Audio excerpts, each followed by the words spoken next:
Hello friends, welcome back. स्वागत है आपका एकेडमी टू आईआईटी में। आज की मैथ्स की क्लास में हम लोग स्टैंडर्ड 10 के एक इम्पॉर्टेंट टॉपिक को डिस्कस करने वाले हैं। सबसे पहली बात कि ये टॉपिक है ट्रायंगल चैप्टर से जे, और इस टॉपिक को हम लोग कहते हैं कन्वर्स ऑफ बीपीटी और converse of Thales theorem. Thales theorem जो कि हम लोगों ने पिछले वीडियो में डिस्कस किया था। अगर आपने अभी तक उस वीडियो को नहीं देखा है तो आप एक बार उस वीडियो को देख ले, समझ ले, ताकि हमारा ये जो वीडियो है वो फुल्ली सक्सेसफुल हो सके। तो आइए हम लोग बात करते हैं कन्वर्स ऑफ बीपीटी और कन्वर्स ऑफ थेल्स थ्योरम में हमें करना क्या है। तो यहां पर सबसे पहले हम लोग स्टेटमेंट को रीड करेंगे। If a line divides any two sides of a triangle, क्या है कि अगर कोई लाइन किसी ट्रायंगल के दो साइड्स को डिवाइड करता हो इन द सेम रेशियो। यहां देखिए, ऑब्जर्व करने वाली बात यह है कि हम लोगों ने जो थेल्स थ्योरम में पढ़ा था जस्ट उसका ऑपोजिट हम लोग काम कर रहे हैं। कन्वर्स का मतलब क्या हो गया? Opposite of Thales theorem. तो यहां पर हम लोगों को इतना ऑब्जर्वेशन होनी चाहिए कि थेल्स थ्योरम है क्या, ताकि उसके कन्वर्स को हम लोग समझ सके। इसीलिए आप लोग पहले थेल्स थ्योरम वाली वीडियो को जरूर ऑब्जर्व कर लें ताकि इजी टू डाइजेस्ट हम लोगों को हो सके।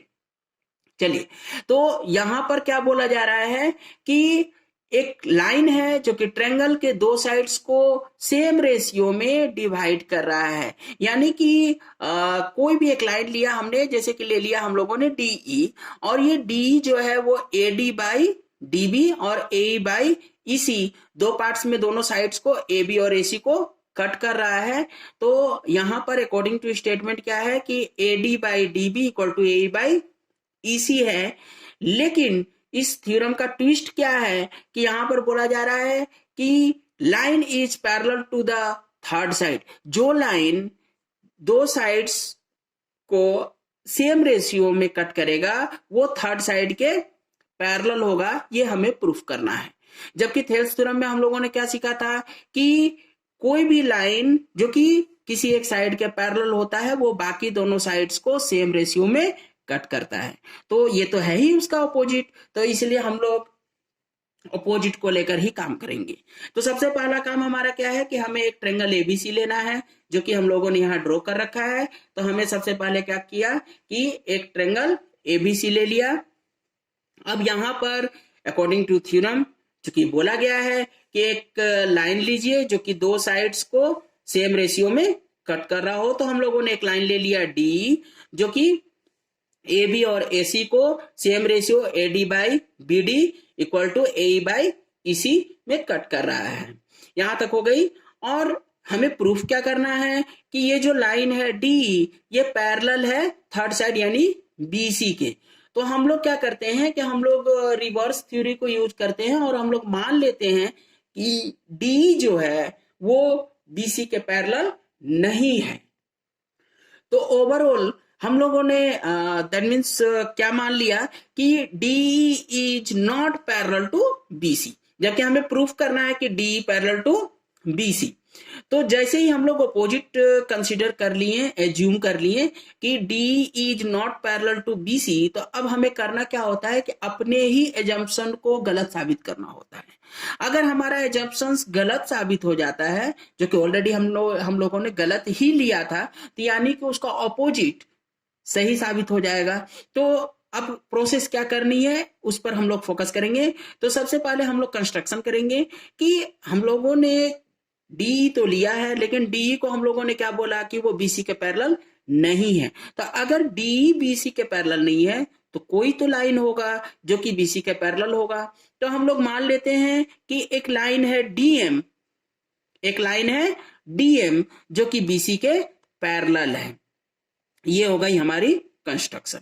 अब अगर डीएम पैरेलल टू बीसी है तो अकॉर्डिंग टू थेल्स थ्योरम कि कोई एक लाइन जो कि किसी एक साइड के पैरेलल हो वो बाकी दोनों साइड्स को इक्वल रेशियो में कट करती है। यानी कि अगर डीएम पैरेलल टू बीसी है तो उस केस में क्या हो जाएगा कि AD by B D equal to M by MC, ये हो जाएगा हमारा relation according to Thales theorem.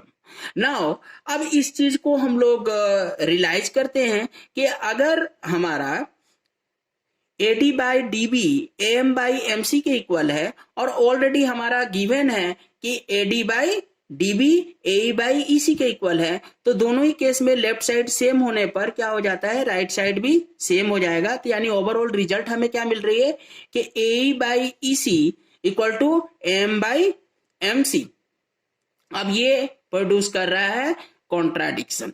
ये कॉन्ट्राडिक्शन क्या प्रोड्यूस कर रहा है कि AE बाई EC, AE देखिए ध्यान से देखिए इस चीज को, डायग्राम के अकॉर्डिंग देखेंगे, AE by EC equal to AM by MC।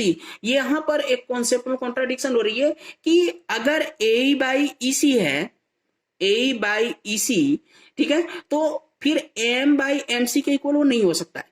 क्यों नहीं हो सकता? क्योंकि यहां पर देखिए, ये डायग्राम देखकर भी आपको पता चल जाएगा कि यहां पर जो साइड्स है वो देखिए इनका कट, और यहां पर जो साइड का कटिंग है AM छोटा है, MC बहुत बड़ा है उसके अनुसार, तो यहां पर दोनों रेशियो का सेम होना पॉसिबल नहीं है।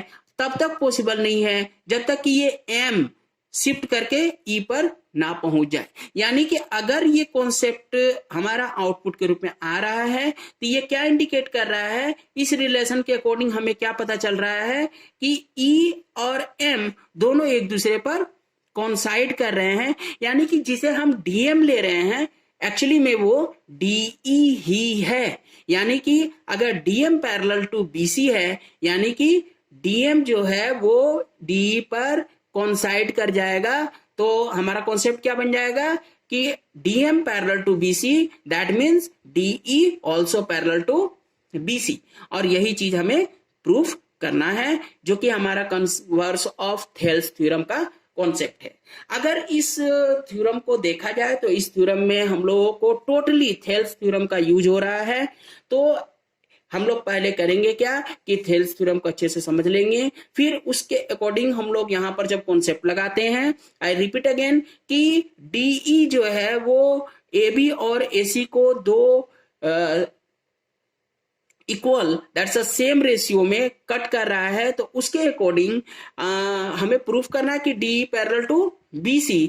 लेकिन हम लोग डायरेक्ट उसे नहीं बता सकते, तो हम लोग क्या करते हैं कि डन में से इसे रॉन्ग लेकर एक लाइन को पैरेलल टू BC लिया, और वहां पर हम लोग क्या कर रहे हैं, इस कॉन्सेप्ट को यूज करने की कोशिश कर रहे हैं, जिसे हम लोग थेल्स थ्योरम कहते हैं। तो अगर DM पैरेलल टू BC है, that means the AD by BD equal to AM by MC हमें आ गया, जो कि ऑलरेडी हम लोग AD by BD equal to AE by EC ले चुके हैं अकॉर्डिंग टू क्वेश्चन। तो यहाँ पर हमको M और E दो अलग अलग पॉइंट्स हो ही नहीं सकते हैं अगर सेम रेशियो की बात है तो यानी कि M जो है वो शिफ्ट हो जाएगा कहाँ, E पर, तभी जाकर हमें ये रिलेशन आउटपुट के रूप में मिल सकता है। तो ओवरऑल अगर हम लोग देखें तो DM and DE coincide on each other, that means the DM parallel to BC, then DE also parallel to BC।